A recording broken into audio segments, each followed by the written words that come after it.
Marine fisheries তথা সামুদ্রিক মাৎস্যবিজ্ঞান নিয়ে কথা বলার আগে ফিশারিজ বিষয়ে কিছু তথ্য জেনে নেই। পৃথিবীতে দেশের সংখ্যা 200+ হলেও ইলিশ রপ্তানিতে পুরো বিশ্বে বাংলাদেশ 1 নম্বরে রয়েছে এবং মিঠা পানির মাছ রপ্তানিতে পুরো পৃথিবীর মধ্যে বাংলাদেশের অবস্থান তৃতীয়তে রয়েছে। অবাক লাগছে? তথ্যটি আসলেই সত্য। এজন্যই একটি প্রবাদ আছে, মাছে ভাতে বাঙালি। সেই প্রাচীন কাল থেকেই কৃষি ও মৎস্য সম্পদের উপর ভিত্তি করেই এগিয়ে যাচ্ছি আমরা। তাই আজকে আমরা প্রতিবেদনে রেখেছি মৎস্য বিজ্ঞান বনাম মৎস্য বিজ্ঞান। সামুদ্রিক মৎস্য বিজ্ঞান কি অথবা মেরিন ফিশারিজ কি? মেরিন ফিশারিজে কি কি পড়ানো হয়? মেরিন ফিশারিজে কর্মসংস্থান কোথায় হয়ে থাকে? কোন কোন বিশ্ববিদ্যালয়ে মেরিন ফিশারিজ পড়ানো হয়? কোন কোন বিশ্ববিদ্যালয়ে ফিশারিজ পড়ানো হয়? মৎস্য বিজ্ঞান বেস মাৎস্য বিজ্ঞান। ফিশারিজ মাৎস্য বিজ্ঞান নামটা নিয়ে অনেকেরই অনেক ভুল ধারণা আছে। অনেকেই মনে করে ফিশারিজ মানে হলো মৎস্য বিজ্ঞান। আসলেই বিষয়টি ভুল। ফিশারিজ হচ্ছে মাৎস্য বিজ্ঞান। এখন এই মৎস্য এবং মাৎস্যের মধ্যে পার্থক্য কি? মূলত বিপুল পরিমাণে পার্থক্য। মৎস্য ফিশ অর্থ মাছ বিষয়ক, অন্যদিকে মাৎস্য ফিশেস অর্থ পানির অভ্যন্তরে যা আছে সবই। সামুদ্রিক মাৎস্য বিজ্ঞান কি অথবা মেরিন ফিশারিজ কি? মেরিন ফিশারিজ সাবজেক্ট রিভিউ শুরু করতে প্রথমে জানা যাক মেরিন ফিশারিজ কি। সেই সঙ্গে মাৎস্য বিজ্ঞান হলো যে কোনো পানির অভ্যন্তরীণ বিষয় নিয়ে পড়াশোনা করা। অন্যদিকে সামুদ্রিক মাৎস্য বিজ্ঞান হলো সমুদ্রের অভ্যন্তরীণ বিষয়বলি নিয়ে পড়াশোনা। তবে এক্ষেত্রে বলা রাখা ভালো, সাধারণ ফিশারিজ, সামুদ্রিক মাৎস্য বিজ্ঞান, মেরিন ফিশারিজ দুটি কিন্তু সম্পূর্ণ পৃথিবীর মাৎস্য সম্পদ নিয়ে আলোচনা করে। তবে সামুদ্রিক মাৎস্য বিজ্ঞানের ক্ষেত্রে এটি সমুদ্র নিয়েই একটু বেশি আলোচনা করে। এমনিতেই দুটো বিষয়ই কোর্স প্রায় একই হয়ে থাকে।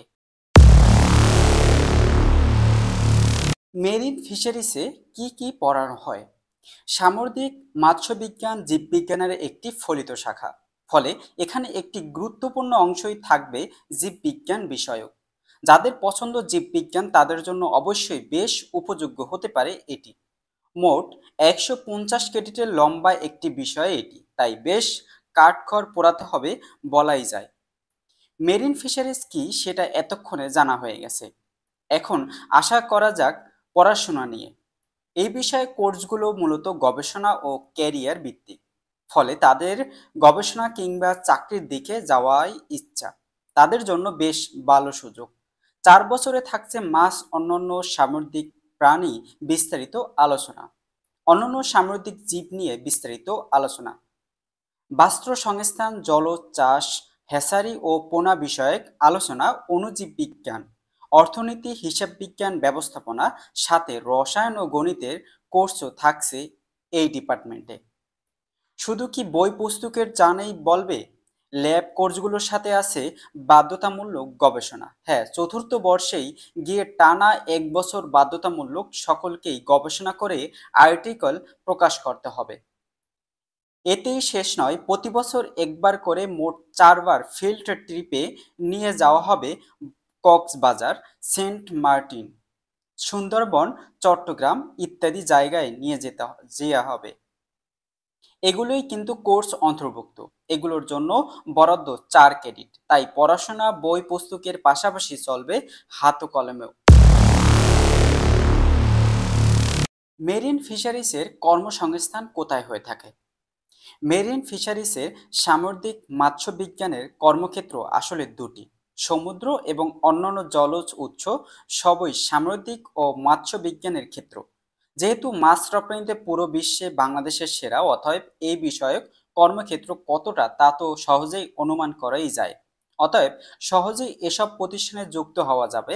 এর বাইরে আরও যেসব ক্ষেত্র বিদ্যমান রয়েছে: সরকারি চাকরি, বাংলাদেশ মৎস্য গবেষণা ইনস্টিটিউট, জেলা মৎস্য কর্মকর্তা, বাংলাদেশ মৎস্য উন্নয়ন কর্পোরেশন, মৎস্য অধিদপ্তর, ওয়ার্ল্ড ফিশ সেন্টার, বাংলাদেশ মৎস্য সম্পদ উন্নয়ন কেন্দ্র এর শাখা কেন্দ্রসমূহ, বাংলাদেশ কৃষি গবেষণা কেন্দ্র, ফিশারিজ ও মেরিন ফিশারিজ সংশ্লিষ্ট একাডেমি ও প্রশিক্ষণ কেন্দ্র, সরকারি মৎস্য খামার, সরকারি ক্রাব খামারে কর্মসংস্থান হয়ে থাকে সরকারি ডিপার্টমেন্টে যারা জব করতে উচ্চুক। এছাড়াও রয়েছে মৎস্য ও প্রাণী সম্পদ মন্ত্রণালয়কে সহায়তাকারী বেশ কয়েকটি মন্ত্রণালয়: ভূমি মন্ত্রণালয়, স্থানীয় সরকার মন্ত্রণালয়, সেচ পানি উন্নয়ন ও বন্যা মন্ত্রণালয়, শিক্ষা মন্ত্রণালয়, বাণিজ্য মন্ত্রণালয়, শিল্প মন্ত্রণালয়, অর্থ মন্ত্রণালয়, পররাষ্ট্র মন্ত্রণালয়, নৌ পরিবহন মন্ত্রণালয়, পরিকল্পনা মন্ত্রণালয়, যুব ও ক্রীড়া মন্ত্রণালয় চাকরি হয়ে থাকে। বেসরকারি চাকরি: বেসরকারি চাকরির ক্ষেত্রে বেসরকারি মৎস্য খামার, বেসরকারি কাঁকড়া খামার, দেশি বিদেশি NGO, Bangladesh rural advancement committee BRAC, Proshika Manobik Unnayan Kendra, Grameen bank, RDRS, Banchte Shekha, TMSS, association for social advancement. Marine ফিশারিজের ব্যাংকে চাকরি: বিভিন্ন ব্যাংকের মৎস্য বিজ্ঞান বিষয়ক ঋণ প্রদানের সেকশনে কাজ করার সুযোগ রয়েছে, যেমন রয়েছে বাংলাদেশ কৃষি ব্যাংক, রাজশাহী কৃষি উন্নয়ন ব্যাংক, সোনালী ব্যাংক, অগ্রণী ব্যাংক, রূপালী ব্যাংক, জনতা ব্যাংক, সমবায় ব্যাংক। কর্মসংস্থান ব্যাংকে কর্মসংস্থান হয়ে থাকে মেরিন ফিশারিজের। মেরিন ফিশারিজের দেশের বাইরে চাকরি ও গবেষণা: দেশের বাইরেও মৎস্য বিষয়ক বিভিন্ন প্রতিষ্ঠানে একজন ফিশারিজ গ্রাজুয়েট যোগ দিতে পারেন। পৃথিবীর বিভিন্ন দেশ, বিশেষত গলফ ও আফ্রিকা অঞ্চলের দেশসমূহে মৎস্য চাষ ও মৎস্য প্রক্রিয়াজাতকরণের শিল্পে মৎস্য পেশাজীবীর চাহিদা রয়েছে। আর গবেষণার বিস্তর সুযোগও কথা না বাড়াই বললাম। কোন কোন বিশ্ববিদ্যালয়ে মেরিন ফিশারিজ পড়ানো হয়? বর্তমানে শুধুমাত্র বঙ্গবন্ধু শেখ মুজিবুর রহমান মেরিটাইম বিশ্ববিদ্যালয়ে এই বিষয়ক স্নাতক ও স্নাতকোত্তর পড়াশোনা করা হচ্ছে। তবে বাংলাদেশ কৃষি বিশ্ববিদ্যালয়, শেরেবাংলা কৃষি বিশ্ববিদ্যালয় এবং পটুয়াখালী বিজ্ঞান ও প্রযুক্তি বিশ্ববিদ্যালয়ে মেরিন ফিশারিজ ডিপার্টমেন্ট চালু করা হয়েছে। শীঘ্রই পটুয়াখালী বিজ্ঞান ও প্রযুক্তি বিশ্ববিদ্যালয়ে এই বিষয়ে স্নাতক প্রোগ্রাম চালু করার কথা রয়েছে। বিশ্ববিদ্যালয়ের পাশাপাশি নৌবাহিনীর মেরিন ফিশারিজ একাডেমিতেও মেরিন ফিশারিজ নিয়ে প্রোগ্রাম চালু আছে। কোন কোন বিশ্ববিদ্যালয়ে ফিশারিজ নিয়ে পড়াশোনার সুযোগ রয়েছে? বাংলাদেশ কৃষি বিশ্ববিদ্যালয়, শেরেবাংলা কৃষি বিশ্ববিদ্যালয়, বঙ্গবন্ধু শেখ মুজিবুর রহমান কৃষি বিশ্ববিদ্যালয়, সিলেট কৃষি বিশ্ববিদ্যালয়, খুলনা কৃষি বিশ্ববিদ্যালয়, চট্টগ্রাম ভেটেরিনারি ও প্রাণিবিদ্যা বিশ্ববিদ্যালয়, ঢাকা বিশ্ববিদ্যালয়, পটুয়াখালী বিজ্ঞান ও প্রযুক্তি বিশ্ববিদ্যালয়, হাজী মোহাম্মদ দানিশ বিজ্ঞান ও প্রযুক্তি বিশ্ববিদ্যালয়, যশোর বিজ্ঞান ও প্রযুক্তি বিশ্ববিদ্যালয়, নোয়াখালী বিজ্ঞান ও প্রযুক্তি বিশ্ববিদ্যালয়ে পড়াশোনার সুযোগ থাকে। যদি জীববিজ্ঞান তোমার প্রিয় বিষয় হয়, মেরিন ফিশারিজ হতে পারে তোমার পছন্দের একটি বিষয়। আশা করছি 4 বছর উপভোগ করতে পারবে ভালোভাবেই। এতক্ষণ যে আলোচনা করলাম মেরিন ফিশারিজ কি, তোমার পছন্দের তালিকায় জায়গা পেয়েছে কি? তাহলে ভর্তি হতে পারো কৃষি বিজ্ঞানের এই বিষয়টিতে। তোমার 4 বছর রঙিন হোক সে আশা ব্যক্ত করে শেষ করছি আজকের এই প্রতিবেদন।